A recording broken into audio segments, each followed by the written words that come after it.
Am I the jerk for making my partner open the door for me instead of using my keys? My girlfriend, who is 32 years old, and I, who am 26 years old, have our own separate apartments. We both have keys to each other's place, but she rarely uses hers. I would say that 1 out of 20 times she uses her keys. All the other times she either texts me that she is outside, or the front door was already propped open by a neighbor. It does not bother me a ton, it is just inconvenient at times. Especially when I am busy doing something, or I'm playing with some friends and have my headphones on. Then she spams my phone, and when I finally open the door, I ask where her keys are and why she did not use them. She usually just brushes off my question. Recently she texted me that she was outside while I was showering. I told her I would be out when I am done. Instead of grabbing her keys from her car where she keeps them, she decided to wait outside till I was done. When I finally opened the door, she goes on about how hot it was outside. I asked her again where her keys were, and of course she brushed it off. I told her that from now on, I would not use the keys I have for her place. She told me to calm down and continued to brush it off. Since then, there had been 3 times that I have not used my keys, and instead used the apartment's buzzer.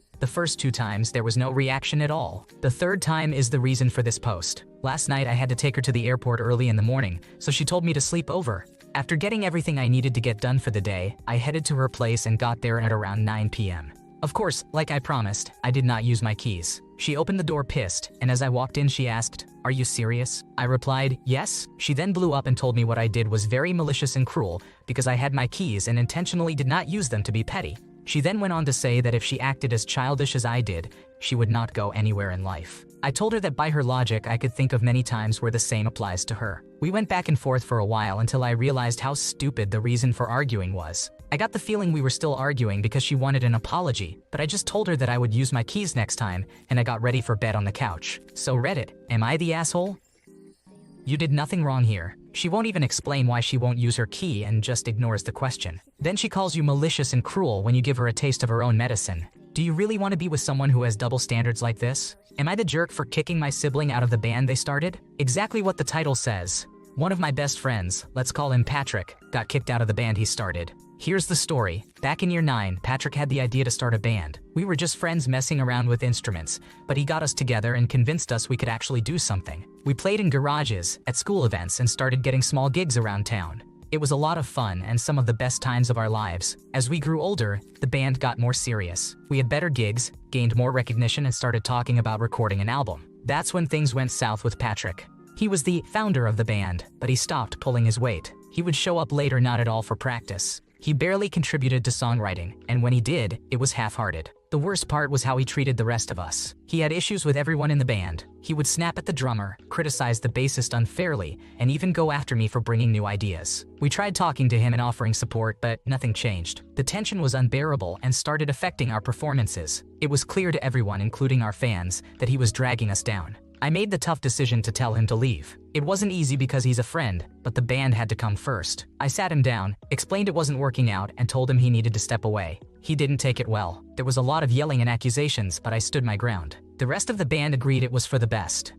After he left, things improved. We got our groove back and wrote great tracks. We even landed a deal to record our first EP. He didn't stay in touch much, but when he did, it was mostly to guilt trip us or remind us he started the band. We tried to keep it civil, but he was clearly resentful. Oh, and here's the kicker. He now wants a share of the royalties. He's been out of the band for a while, hasn't contributed to the new songs, but thinks he's entitled to a cut because he started the band. I'm not sure how to handle this. I get that he's hurt, but he's not involved anymore. So, am I the asshole for kicking him out? I feel like it was the only choice I could make.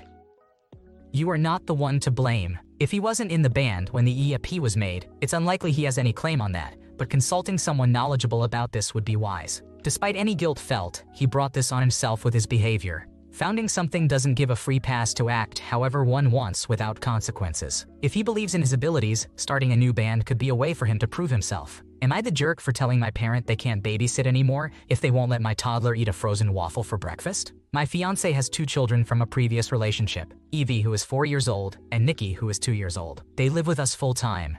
Their mother moved away when Nikki was 4 weeks old and does not even want videos. I am 16 weeks pregnant and my fiancé and I wanted to take a weekend away before the baby comes. My mother stayed at our house and watched the girls and the dog, and we got back last night. She has babysat for date nights, so he can go to appointments, or if we just need a break before, and we have not had any problems, but this was rough. Nikki is going through a phase where all she will eat in the morning is some kind of berry Eggo waffle. She also refuses to eat it if it has been cooked. I take it out of the freezer when I get up to let it somewhat thaw out, but it still has to be somewhat frozen for her to eat it. I know it is not the healthiest breakfast, but it is better for both of us than arguing with my 2-year-old at 7 in the morning. I left a note for my mother outlining mornings, nap time, and bedtime, but she still called me the first day saying she made scrambled eggs, but Nikki was refusing to eat. I reminded her that Nikki only eats frozen waffles in the mornings and to defrost it as soon as possible so she could eat. She told me it is not healthy and Nikki needs to learn to eat real food. She did not call about Nikki and breakfast for the rest of the trip, but when we talked to Evie on Sunday, she told us that my mother was telling Nikki we were out of waffles, even though she saw them when she got a popsicle. I asked her what Nikki was eating for breakfast and she said sometimes she had some grapes, but sometimes she did not eat breakfast. I had her give my mother the phone and told her that if she did not give Nikki the frozen waffles, she will not be allowed to babysit. She gave Nikki the waffle but has been telling me we are going to turn the girls into spoiled brats if we give in to every demand. She and Evie also had issues with Evie's wardrobe while we were gone. Evie dresses herself every morning. Most of the time it does not match. Today she went to daycare in a cat shirt, pajama shorts, 2 different color Crocs, and a tiara. My mother wanted Evie's clothes to match when they left the house. She has been criticizing us on the waffles and wardrobe, saying we are turning the kids into spoiled brats and threatening to keep them from her because she tried to correct them. Am I the asshole for telling her she has to give my toddler a frozen waffle, or else she cannot babysit? You did nothing to deserve criticism. Letting kids dress themselves asserts independence and individuality. A frozen waffle is not the end of the world in terms of a diet for breakfast. No different from starting the day with toast. If her diet is varied, then there's really no issue. Am I the jerk for wanting my best friend to pay me $200 back for a curling iron? I, a 17-year-old female, received a high-end curling iron as a Christmas present in 2020 from my mother. It cost $200 and I cherished it a lot. However, I didn't use it often because I have naturally straight hair and only used it on special occasions for extra volume. My best friend, a 16-year-old female, once went out with her class for dinner. Since she has curly hair, she wanted to straighten it that day, so I let her borrow my curling iron. I reminded her to take care of it and not to break it. One of her friends from class, also a 16-year-old female, asked how she managed to get her hair pin straight. She told her it was because of my curling iron. Her classmate also wanted to borrow it, and I was okay with it as long as she brought it back in one piece. Over time, they borrowed it more often. I never said no because it looked fine to me and I trusted them. One day, I let my friend's classmate take it again and told her to return it before the summer holidays because I would be out of the country. Instead of giving it back to me, she gave it to my best friend, who then flew out of the country with her family, taking the curling iron without my consent. Yesterday, after I asked if she had it, she texted me and said it was broken. The cable wouldn't work anymore and it had a loose connection. I told her that I had given it to her classmate, not her. She then said it was okay for her to take it on vacation and use it without asking me because she had used it many times before. I told her she had broken my trust and that I wanted a new one. Later on, I found out that the exact same curling iron is discontinued and she can't buy me a new one. She refused to buy one anyway, so I told her she had to compensate me since it was a gift and very expensive. I even tried to lower the price from $200 to $130 because she was my friend. She refused again and argued that it was already old and the cable was going to have a loose connection sooner or later, so it wasn't her fault. I messaged her friend, but she also refused to compensate me, even though I was ready for them to evenly split the bill and somehow give me my money back. From my best friend's older sister, I found out that she treated the cable very badly and let other people use my curling iron without telling me. Now, I'm stuck arguing with her over this matter since yesterday. Both of them refused to pay me back and even tell me to just buy a new one, which I can't afford since my family has a low income. The curling iron was a very important present to me from a loved one, and I can't forgive them just because they are my friends. Am I the antagonist? You are not the problem. Your friends are taking advantage, and it's time to move on from these users. You'll never see any money from them because they don't value your generosity. Let this be a lesson to not lend your things to people who don't respect you or your belongings. Am I the jerk for having my fiancé's brother's ex as my bridesmaid? My fiancé Oliver and I met in June 2019. Oliver has 2 siblings, David and Nora. Oliver was in the United States from Australia for 6 months for a course for work, and that's how we met. We did a long-distance relationship for most of our first year. Oliver's brother David is in the same field as Oliver and went to the United States to do the same course. At that time, David was in a relationship with Abby, but they faced difficulties due to the long distance. Abby, close to Oliver's family, sought my advice since Oliver and I successfully navigated a long-distance relationship. However, David ended up cheating on Abby with a girl in the United States named Jane, leading to their breakup. Abby and I remained friends, and when I moved to Australia, we became best friends. In 2021, Oliver's entire family, including Abby, attended a concert. When David and Jane, who had by then moved to Australia, found out Abby was there, they left immediately, making things awkward for the rest of us. Oliver proposed to me in October 2022,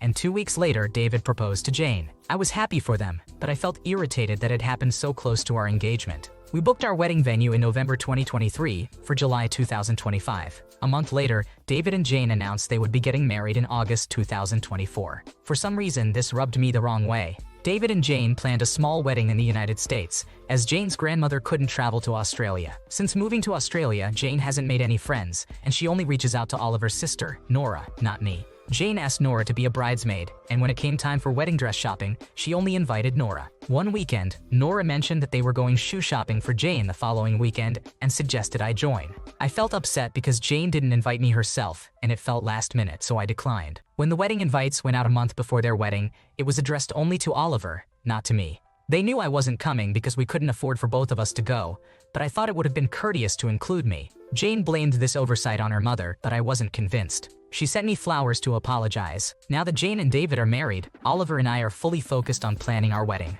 I asked Abby, my best friend here, to be one of my bridesmaids, and she has already bought her dress. Recently, Oliver and I spent time with his parents, and his father told Oliver that having Abby at our wedding would make him and Oliver's mother uncomfortable. Oliver, visibly upset, later told me what his parents had said, essentially asking me to uninvite Abby. Oliver was near tears as he didn't want to ask me and felt caught in the middle again. Am I wrong for wanting to fight to have Abby at my wedding?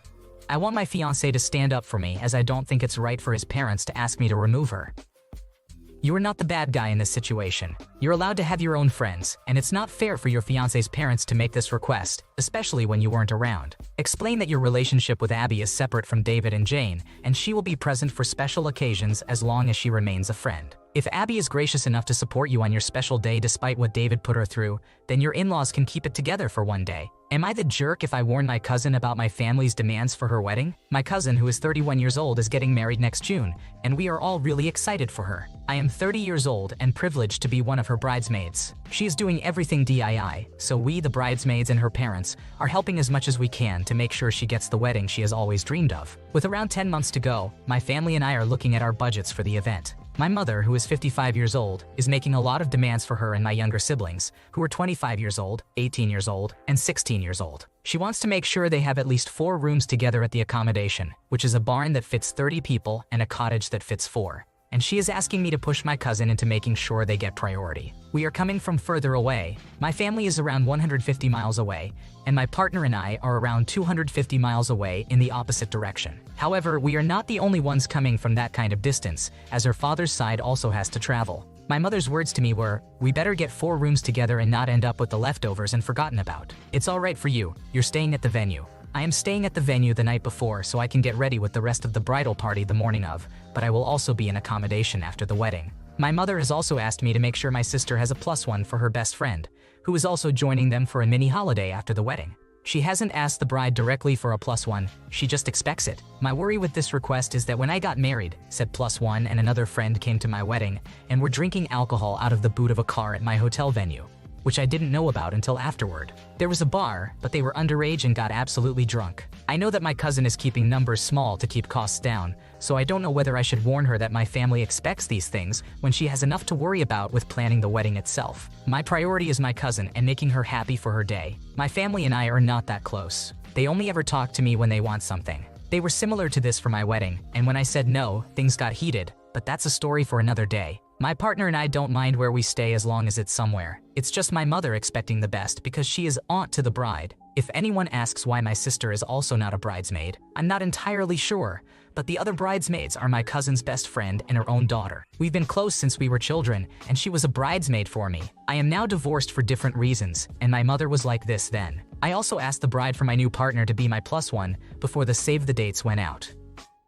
You are not the problem. The cousin needs to be ready in advance to shut down all of the family's demands with a minimum of fuss. Maybe suggest talking to the cousin and offering solutions, like dealing with the mother directly or having the cousin's immediate family on side to help. This way, they won't be blindsided by unreasonable expectations, and it keeps things fair and manageable for everyone involved. Thanks for watching. When you subscribe, make sure to hit the bell to turn on notifications so you never miss a video. To finish listening to all the stories, check out the playlist in the description.